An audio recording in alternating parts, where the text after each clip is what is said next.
warahmatullahi wabarakatuh.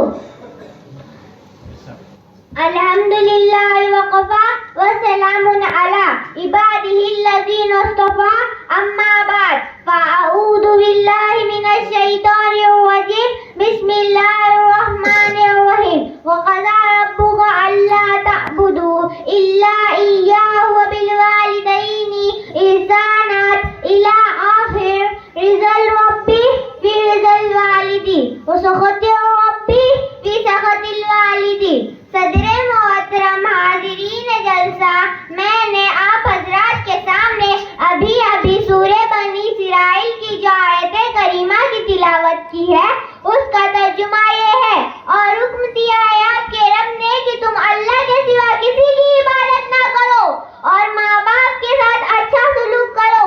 اگر تمہارے سامنے تمہارے ماں باپ میں سے کوئی یا دونوں بڑھاپے کی عمر کو پہنچ جائے تو ان سے بھی نہ کہنا اور ان کو نہ جھڑکنا اور ان سے نرم بات کہنا اور ان کے آگے عاجزی کا بازو جھکا دو اور کہو، اے میرے پروردگار، ان دونوں پر رحم فرما جیسا کہ انہوں نے مجھ کو چھوٹے سے پالا ہے۔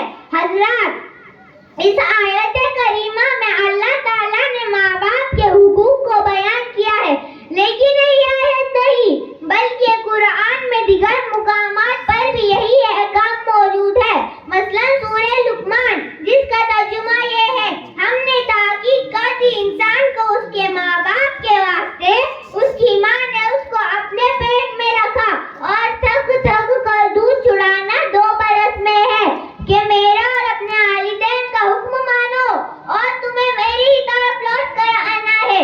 اگر وہ کوشش کرے کہ تم میرے ساتھ کسی چیز کو شریک ٹھہراؤ جس کا تمہیں علم نہیں تو تم ان کی بات نہ ماننا اور دنیا میں دونوں کے ساتھ اچھا سلوک کرو۔ اس آیت سے ثابت ہوا کہ گناہ اور معصیت کے علاوہ ہر کام میں والدین کی اطاعت ضروری ہے۔ ایک مرتبہ رسول اللہ صلی اللہ علیہ وسلم نے فرمایا، اس کی ناک خاک آلود ہو، اس کی ناک خاک آلود ہو، اس کی ناک خاک آلود ہو۔ صحابہ کرام نے عرض کیا، حضور، کس کی ناک خاک آلود ہو؟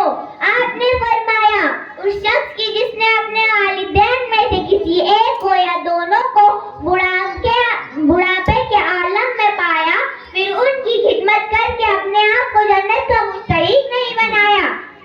ایک مرتبہ رسول اللہ صلی اللہ علیہ وسلم نے فرمایا، جو نیک اولاد اپنے ماں باپ کی طرف محبت کی نظر سے دیکھے، اللہ تعالیٰ اس کو ہر ایک نظر کے بدلے حج مبرور کا ثواب عطا فرماتا ہے۔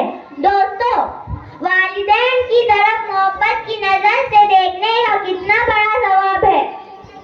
رضا ربی فی رضا الوالدی وسخط ربی فی سخط الوالدی۔ باپ کی رضا میں اللہ کی رضا ہے، باپ کی ناراضگی میں اللہ کی ناراضگی ہے۔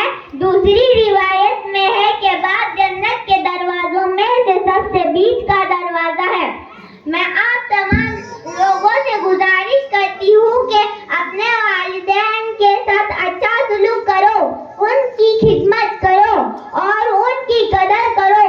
اللہ ہم کو نیک عمل کرنے کی توفیق عطا فرمائے، آمین۔ وما علینا الا البلاغ۔ میں اس شعر کے ساتھ اپنی تقریر کا اختتام کرتی ہوں۔